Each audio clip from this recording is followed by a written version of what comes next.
Doctor José Félix Laforí, presidente de Fedegan, muy buenos días. Doctor Fernando, muy buenos días para usted, para todo el equipo de trabajo y por supuesto para quienes nos escuchan a esta hora de la mañana. Se necesita mucha disciplina, mucho entusiasmo, mucha fuerza de voluntad para lograr un congreso de cualquier cosa. También tuvimos hace poco la noticia de que había terminado el congreso de los permicultores.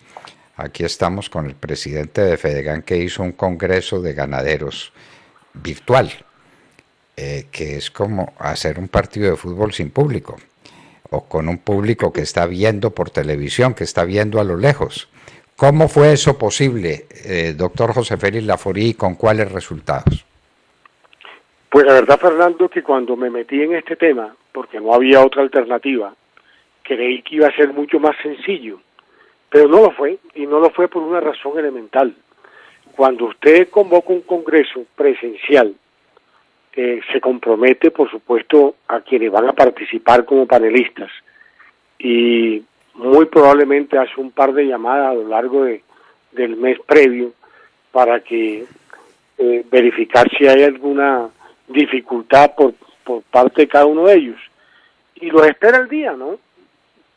No hay que hacer más nada. En este caso, pues usted que me ayudó, usted que participó en uno de los paneles, recordará las dificultades de concertar las citas con unos o con otros para efecto de hacer posible la integración de los diferentes módulos. Pero creo que fue exitoso. La verdad es que los comentarios han sido todos, cada uno mejor que el otro, porque antes un congreso bien asistido era un congreso, en el caso ganadero, de cerca de 2.000 personas, más o menos 1.200 delegados con derecho propio y el resto invitados especiales. Y eran unos congresos numerosos, por supuesto, pero en este caso lo logramos mucho mejor porque ganaderos son casi 700.000. Buena parte de ellos regados, diseminados por todo el país. No tuvieron que hacer nada diferente sino verlo a través de DirecTV o de UNE o de Claro, a través del canal de TV Agro, con quien tenemos de tiempo atrás una alianza estratégica, o a través de las plataformas que hicimos o que pusimos a disposición de los ganaderos. En el caso de YouTube tuvimos momentos, ya van por 20 y tantos mil personas que han estado viéndolo, y en el caso de la televisión pues no tenemos el nivel de rating, pero como lo promovimos con tanto entusiasmo, yo tengo la plena certeza que muchísimo más por la televisión, porque se vio estupendamente bien por la televisión. Yo por lo general lo veía por la televisión, tocaba tener obviamente activa la plataforma con la cual Fedegan estaba enviándola.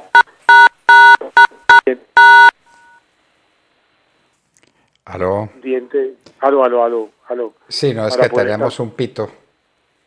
Sí, tenemos un pito en alguna parte.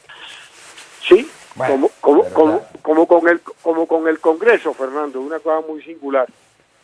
Durante el módulo que hicimos con usted y después por los temas de seguridad, tierra y territorio, pues intentaron varias veces tumbar la plataforma y lo lograron, ¿no? A través de todo tipo de mecanismos de hackeo y por supuesto a través de insistencia permanente de la izquierda para que YouTube nos parara la presentación, que es un tema que es muy curioso, ¿no? La cantidad de agresión que hubo durante los días del Congreso fue altísima. Sin embargo, creo que superamos cualquier expectativa y a la final la gente, los ganaderos y las redes que estaban en favor de Fedegan apabullaron a la izquierda, que creyeron que podían evitar que nosotros avanzáramos en nuestro Congreso. Creo que fue un éxito y creo que tratamos los temas más significativos para el sector. Los módulos, usted recordará, el primero fue el tema de ganadería, como era una ganadería para el cambio, El primer módulo fue el módulo de ganadería sostenible, los sistemas silvopastoriles, que usted me ha escuchado tantas veces hablar de eso. Yo creo que es indudablemente una ventana en el futuro. Es con lo que Colombia y el mundo que está en el trópico puede impactar de manera muy eficaz la producción de carne y leche a nivel mundial. Por la tarde tuvimos el módulo en que usted generosamente participó sobre seguridad, tierra y territorio. Al día siguiente, un tema que es clave para nosotros, que es nuestra brújula, nuestra orientación exportadora. La idea es ver si logramos de aquí al 22 exportar cerca de 500 millones de dólares. Y finalmente un módulo muy bien dirigido por Oscar Iván Zuluaga, con los mejores economistas, o por lo menos con los centros de pensamiento más, digámoslo, rigurosos en los datos, que a propósito usted, antes de esta, antes de esta entrevista, hacía algunos comentarios sobre la situación económica del país. Se invitó a Carrasquilla, al director de Fedesarrollo y al director de ANIF, al doctor Mejía y al doctor Santamaría. Creo que fue, digamos, un espectáculo bastante bueno, porque le permitió a quienes estuvieron al tanto mirar hacia dónde va la senda de las principales variables económicas. Y con cierre de oro, ¿no? Logramos tener al ministro de Agricultura y como invitado especial para la clausura al presidente Uribe, que también hizo una magnífica presentación de los temas que deberían de ser de obligatorio revisión y análisis por parte de la opinión pública en Colombia. Bueno, sobre las agresiones, solo me resta recordar, como usted seguramente lo recordaría, lo que le decía Don Quijote a Sancho, ¿no? Ladran Sancho, luego cabalgamos. Alguna cosa le estaba doliendo mucho a los violentos y a la izquierda de lo que pasaba en Fedegán, desde que ladraban tanto. Si a uno no le parece grave lo que están diciendo, si no cree que eso puede arrastrar mucha opinión y puede poner en evidencia muchos hechos que no conviene que se pongan en evidencia, pues uno no ladra. ¿Para qué se desgasta? Luego ladran Sancho, luego cabalgamos. Esa es una observación. Tengo otro par de observaciones que hacerle. Y es que acabo de descubrir cuánto tiempo lleva el cambio climático. El cambio climático empezó desde el comienzo de los tiempos, cuando empezaron las experiencias pastoriles en el mundo. ¿Cuál es la actividad económica más antigua del mundo? La actividad pastoril. Entonces, si los ganaderos son los culpables del cambio climático, el cambio climático empezó desde el comienzo de los tiempos.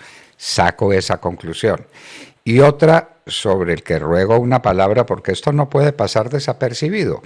En el módulo al que usted generosamente me invitó, participaron dos ilustres personas de Venezuela, entre ellas, pues esa mujer fantástica que usted recordará su nombre para decir sobre todo lo que dijo María Corina. Bueno, pues ya me anticipé, ya le dañé la expectativa. Lo que dijeron, Venezuela era un país absolutamente suficiente en producción ganadera. Es más, exportaba. Y mucha parte del ganado de exportación venía a Colombia, unas veces por vía legítima y otras veces de contrabando. Y ahora no hay que comer en Venezuela. ¿No es esa una buena lección, doctor Laforí? Claro, por supuesto, María Corina Machado y Carlos Albornoz hicieron un diagnóstico absolutamente ajustado a unas realidades. Incluso hay un dato que a mí me parece escalofriante. Venezuela en esas épocas lograba tener un consumo interno de 25 kilos per cápita. Colombia está en 18. Hoy no alcanzan a consumir 3 kilos per cápita de carne. Hambre. Yo creo que esa es la mejor estadística. Pero hay un hecho, doctor Londoño, que a mí me parece que hay que destacar. Yo no sé si usted se leyó, a mí me tocó leérmela por la insistencia de varias llamadas, la entrevista que le hizo, que publicó ayer Yamit Amad al señor Santos, al expresidente Santos. Uno tiene que ser muy cínico, uno tiene que ser muy cínico para decir lo que dijo. Entre otras cosas porque a mí me parece que una parte de la reacción de este Congreso, no creo que sea tan gratuita la entrevista, cuando el señor Santos se atreve a decir en su entrevista que si el gobierno de Duque no ha cumplido, ¿no? Y que uno de los temas críticos han sido el incumplimiento del primer punto de la agenda de La Habana, que era exactamente el módulo donde yo lo invité a usted a que participara. Y la entrevista prácticamente se circunscribe a ese tema y hace el cínico de Santos, le hace la pregunta a Yamit Amad. ¿Se imagina lo que significaría para el país si se sienta el gobierno con la oposición a cumplir con el punto 1 de la reforma rural? Y se contesta el mismo. ¿Se podría saldar una deuda con el campo de 200 años? ¿Se atacaría de forma contundente la pobreza y la desigualdad que tanto va a crecer con la pandemia? Tenemos la peor distribución de tierra del planeta. Hombre, uno tiene que ser muy cínico, un personaje, ¿no?, que además ahora vive en Key Biscayne en un apartamento que muy seguramente cuesta 2 o 3 veces, ¿no?, la finca del ganadero que puede exhibir más tierra, o el apartamentico que tiene aquí en Bogotá, ¿no? Tenga usted por seguro que cuesta más que cualquier finca ganadera colombiana. Venir otra vez con eso, si es que la razón por la cual yo personalmente como presidente de Fedegan no fui al circo que quería armar el señor Santos en la Universidad Nacional con la gente de la FARC, a convencernos que era una buena oportunidad el tema de la reforma rural integral, y a partir de allá vino la escalada, ¿no?, de atropellos que durante todo su gobierno sometió a Fedegan, que tanto mal les trajo y que tuve la oportunidad también de mencionarlo en el Congreso, cuando nos quitó las guías, nos quitó la trazabilidad y nos quitó el fondo. No solamente acabó con las expectativas que traía el gobierno del presidente Uribe en materia exportadora del sector ganadero, sino que prácticamente derrotó la lucha contra la aftosa y terminamos nuevamente perdiendo el estatus sanitario que recuperamos en este gobierno cuando nos entregaron otra vez el manejo del Fondo Nacional del Ganado, y en la última campaña que fue en mayo, ahora estamos en la mitad de la segunda de este año, en mayo logramos una cobertura del 98%, es decir, logramos vacunar cerca de 28 millones de animales. Entonces, un tipo como el señor Santos, que tanto daño le hizo al país, venir a hablar otra vez de reforma rural integral, ¿no?, para entregarle, como él pretendía, 3 millones de hectáreas que quedaron en el acuerdo a campesinos que no tengan tierra o con tierra insuficiente. Pero yo quisiera, doctor Fernando, al mismo tiempo hacer una observación que me parece de la mayor importancia, que fue una de las razones por las cuales con tanta vehemencia me tocó defender al gremio y decirle al gremio también y al sector rural que ahí están los 3 millones de hectáreas, ahí está el señor Santos y sus amigotes pretendiendo ver cómo logran, ¿no?, afectar otra vez al sector rural. Y la próxima campaña, como llegue alguno de sus amigotes al poder, muy seguramente nos tocará ver cómo esa frasecita que dice sobre el tema de inequidad rural es cierta. 2 comentarios y con esto le termino, doctor Fernando. Hace 3 o 4 días pretendió el señor Santos, y así se hizo anotar, participar en un foro convocado por la Comisión Segunda de la Cámara sobre el tema de Escazú. Finalmente no intervino, era gran intervención del señor Santos a las 11 de la mañana, no intervino, ¿no? Claro, él está en la agenda globalista, por eso, y quiero recordarlo, cuando hablan de los 3 millones de hectáreas en el punto 111, que hace referencia en la entrevista de Yavid Amat, ¿no? Dice que hay que constituir un fondo de tierras, y usted recordará, porque la hora de la verdad me prestó su micrófono en más de una oportunidad para hacer mención del tierra, en un hecho que es lo que busca Santos con Escazú. Tierras inexplotadas, tierras recuperadas mediante la aplicación, oiga lo que dice el acuerdo, lo que está supuestamente en la Constitución, en la aplicación del actual procedimiento de extinción administrativa de dominio por incumplimiento de la función social y ecológica de la propiedad. Ahí está Escazú. Ahí es donde van a quitar una parte sustantiva de los 3 millones de hectáreas, porque el mismo gobierno que contrató en su momento a Roberto Junquito Bonet, ¿no? Y a otros analistas, para no decirlo en su propio gobierno le dijeron que no era posible cumplir ese acuerdo, entre otras cosas, porque del fondo solamente existían 75.000 hectáreas que tenía el INCODER y un máximo de 500.000 administradas a través de la Dirección de Estupefacientes. Y aquí viene otro tema. El gobierno acaba de dictar un decreto para entregarle tierra a los guerrilleros de la FARC. Eso no estaba en el Acuerdo de La Habana. El Acuerdo de La Habana excluía a los guerrilleros para entregarles tierras. Entonces la pregunta que uno se hace es, ¿siempre los victimarios? Y ahora el señor Santos otra vez vuelve con el cuento de la inequitativa distribución de la tierra, ¿no? Pero él no hace referencia a inequitativa distribución, ¿no? De la riqueza urbana, especialmente como la suya. Es decir, un apartamento de él aquí, el que tiene en Bogotá o el que tiene en Key Biscayne, cuesta más, se lo garantizo, que la mejor finca ganadera colombiana. Entonces, por favor, ya está bueno, ¿no?, que desde Bogotá empiecen a pontificar sobre la tierra y sobre las oportunidades que tiene el campo colombiano. Aquí vamos más o menos recuperando el grave daño que hizo el señor Santos y su gobierno con un ministro como Iragorri, un ministro corrompido que logró contratar más de 4 billones de pesos, 4 billones de pesos, es decir, más de $1.000 millones a dedo, sin que existiera un solo proceso de selección objetiva. Este país en que andamos no hay derecho.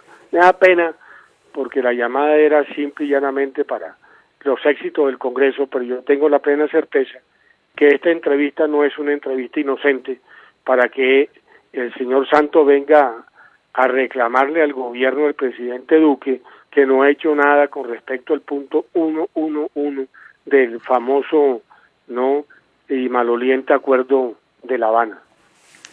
Al que había que hacer trizas y lamentablemente no lo hicieron trizas y está haciendo trizas al país. Y donde aplican ese punto 111, ese sí es el fin de los fines. Esa es la peor reforma agraria que se ha propuesto en Colombia. Quitarle la tierra al que produce para entregarle la tierra a los que no producen. Exactamente lo que hicieron en Venezuela, con el resultado que se quiere hacer en Venezuela, que comían 25 kilos de carne por persona y ahora consumen 3, la octava parte. Y no consumen 3 porque estén a dieta, como quisiera la señora Claudia López. Consumen 3 porque no tienen 1 gramo más de carne para consumir. Ese es el resultado y eso pasa con toda la producción agrícola y eso pasa con toda la producción de un país como Venezuela, arrastrado a la miseria por los amigos de Juan Manuel Santos y los amigos de las FARC. Doctor José Félix Laforí, presidente de FEDEGAN, muchas gracias por estar con nosotros en la Hora de la Verdad. Muchas gracias, doctor Fernando. Muchas gracias para todos los que nos están escuchando y para su mesa de trabajo, que es excelente, ¿no? Exprópiese, decía el señor. Expropiese, y ahí están los resultados, Pero aquí, claro. aquí pretenden, extíngase a través de Escazú. Ojo, extíngase. Por favor, claro. Ya está bueno tanta demagogia con el tema de la tierra. Un abrazo, sí, doctor Fernando. José Félix Laforí, presidente de FEDEGAN, Federación de Ganaderos, estaba con nosotros en la Hora de la Verdad.